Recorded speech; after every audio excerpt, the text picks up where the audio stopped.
Hi, எல்லோருக்கும் வணக்கம். Bigg Boss season 8 Tamil. So அந்த வீடியோவில் நம்ம இன்னைக்கு ப்ரொமோ ஒன்று வந்து நீங்கள் பார்த்துருப்பீங்க. ஒரு பயங்கரமான ஒரு சண்டை. எதனால் அப்படின்னு பார்த்தீங்கன்னா, இன்னைக்கு வேறு லெவலில் ஒரு ட்விஸ்ட் வந்து கொண்டு வந்திருக்காங்க பிக் பாஸ் வந்து ரூல்ஸில். ஸோ அது என்னென்ன அப்படிங்கிறதை பற்றி கண்டிப்பாக டிஸ்கஸ் பண்ண போகிறோம். ஸோ வீடியோக்குள்ளே போகிறதுக்கு முன்னாடி நம்ம சேனல் நீங்கள் புதுசாக இருந்தீங்கன்னா கண்டிப்பாக சப்ஸ்கிரைப் பண்ணிக்கோங்க. வீடியோ மறக்காமல் ஒரு லைக் பண்ணிக்கோங்க. இப்போ நம்ம வீடியோக்குள்ளே போகலாம். ஸோ இங்கே சென்னையில் வந்து பார்த்திங்கன்னா பயங்கரமான மழை, ஆரஞ்சு அலர்ட் வந்து கொடுத்துருக்காங்க. ஸோ எனக்கு தெரிஞ்சு இன்னையோட டாஸ்க் வந்து கால் ஆஃப் ஆயிரும் நினைக்கிறேன். நாளைக்கு வாய்ப்பே கிடையாது. ஏன்னா மழை இன்றைக்கி பயங்கரமாக பெய்யுது. ஸோ அங்கே நடந்திருக்கிறதுக்கு சான்ஸ் வந்து ரொம்ப ரொம்ப கம்மி. சரிங்களா? ஸோ அதனால் இன்னையோட டாஸ்க் முடிஞ்சிருக்கும். ஸோ அதனால் என்ன பண்ணுறாங்கன்னா, ஏதாவது ஒன்று பவராக கொடுக்கலாம்னு சொல்லிட்டு பிக் பாஸ் வந்து பிளான் பண்ணுறாரு. ஸோ ஒரு எச்சரிக்கை மாதிரி வந்து கொடுக்குறாரு. நீங்கள் எதுவும் சரியாக பண்ணலப்பா, இன்னும் வந்து ஆரம்பிக்க அப்படின்ற மாதிரி. ஏன்னா தீபக் வந்து அதான் சொல்கிறாரு, நம்ம என்னெல்லாம் பிளான் பண்ணியிருந்தோமோ அதெல்லாம் வந்து இந்த பேப்பரில் இப்போ கொடுத்துருக்காங்க அப்டேட்டட் ரூல்ஸில் அப்படின்ற மாதிரி. ஸோ என்ன மெயினான ரூல்ஸ்ன்னு பார்த்தீங்க அப்படின்னா, நீங்கள் வந்து தண்ணி பிடிக்கும் பொழுது ஆட்டோமேட்டிக்லாம் கிடையாது. இப்போ நீங்கள் வந்து அழுதுனா நம்ம உடனே தண்ணி வரும் அப்படிலாம் கிடையாது. இப்போது எப்பயும் போல் நம்ம பிக் பாஸ் கொஞ்சம் ஸ்ட்ராங் பண்ணுறாரு. நீங்கள் பெடல் பண்ணும் பொழுது தண்ணி வந்து பார்த்திங்கன்னா ஒரு குழா மூலமாக தான் வரும். அந்த குழாலேருந்து பக்கெட்டில் நீங்கள் பிடிச்சிட்டு போய் உள்ளே போய் நீங்கள் யூஸ் பண்ணிக்கலாம். ஒருத்தனா போய் எடுத்து குளிச்சிக்கலாம். அது எல்லாத்துக்கும் அப்படி தான். அதே மாதிரி மேனேஜர்ஸ் குளிக்கணும்னா நீங்கள் தான் போய் எடுத்து போய் பக்கெட்டையும் வைக்கணும். அதே மாதிரி நீங்கள் உள்ளே சமைக்கிறது முதற்கொண்டு எல்லாமே வந்து பார்த்திங்கன்னா தொழிலாளர்களுடைய கைப்பக்குவத்தில் தான் நடக்கணும். ஸோ இப்போ இருக்கிற தொழிலாளர்கள் ரொம்ப கம்மி.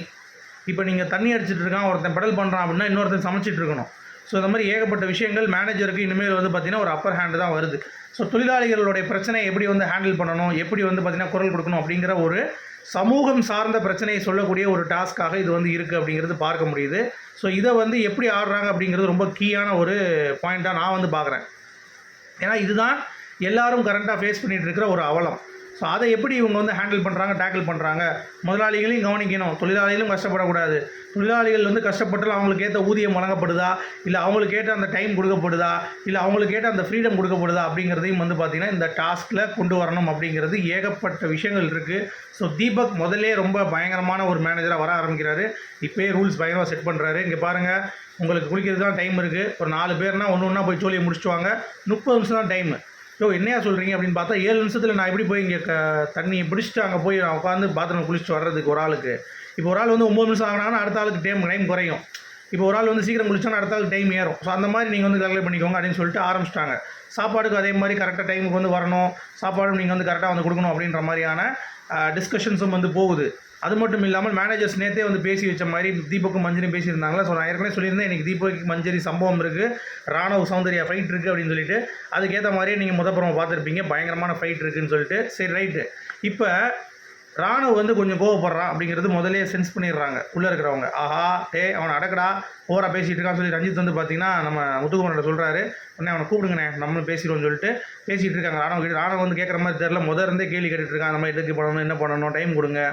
7 நிமிஷம் டைம் சொன்னப்போனே நான் போய் பக்கெட் வச்சுட்டு எடுத்துகிட்டு வரக்குள்ளேயும் டைம் ஆயிருமே, அதுக்கு என்ன பண்ணுவீங்க அப்படின்னு சொல்லிட்டாங்க.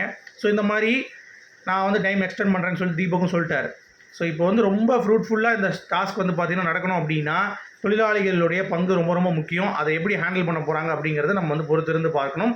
ஆனால் அதிலே அவங்க சொல்லிட்டாங்க, நம்ம எல்லாம் குளித்து முடித்த பிறகு நம்ம ஸ்ட்ரைக் பண்ணலாம் அப்படின்ற மாதிரி ஒரு பிளான் பண்ணிட்டாங்க. ஏன்னா இவ்வளோதும் பண்ண முடியாது. ஸோ அதனால் இப்படிலாம் குறைக்கலான்ற மாதிரி பிளான் பண்ணோம். அதே மாதிரி தீபக்கும் சொல்லிட்டாரு, ஸ்வாப் வந்து கிடையாதுன்றார். நாங்கள் சொல்கிற வரைக்கும் அந்த ரூல்ஸும் கிடையாது. இப்போ தொழிலாளிகள் தான், முதலாளிகள் தான் அப்படின்ற மாதிரி ஆகிடுச்சு. ஸோ ஸ்ட்ரைக் பண்ணுறதுக்கு பிளான் பண்ணுறாங்க. அந்த வகையில் மழையும் சூடு பிடிக்க ஆரம்பிக்குது. ஸோ அங்கே வந்து பயங்கர சண்டை வருது. சௌந்தர்யா வந்து கோவப்படுறாங்க.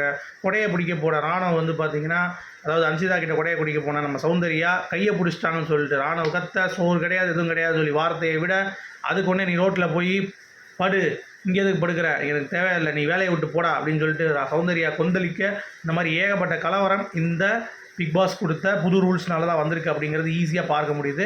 ஸோ நீங்கள் இதை எப்படி பார்க்குறீங்க, எப்படி இந்த டாஸ்க்கை எடுத்துகிட்டு போகணும் அப்படிங்கிறத, இதில் இவ்வளோ தூரம் சொல்லியும் இன்ட்ரெஸ்டிங்காக எடுத்துகிட்டு போகல அப்படின்னா அப்போ கண்டஸ்டன்ஸ் மேலே தான் ஃபால்ட் அப்படிங்கிறதை நாம் புரிந்து கொள்ள வேண்டும். ஸோ எப்படி இவங்க ஹேண்டில் பண்ண போகிறாங்க இந்த டாஸ்க் அப்படிங்கிறத நானும் வந்து உங்களுக்கு கூட சேர்ந்து வெயிட் பண்ணுறேன். ஏன்னா இன்றைக்கி விறுவிறுப்பாக இருக்கும். நாளைக்கு எனக்கு தெரிஞ்சு இன்னையோட டாஸ்க் வந்து கால் ஆஃப் பண்ணிடுவாங்கன்னு நினைக்கிறேன். வெயிட் பண்ணி பார்க்கலாம். உங்களுடைய கருத்துக்கு சொல்லுங்கள். மீண்டும் சந்திப்போம். Thank you guys.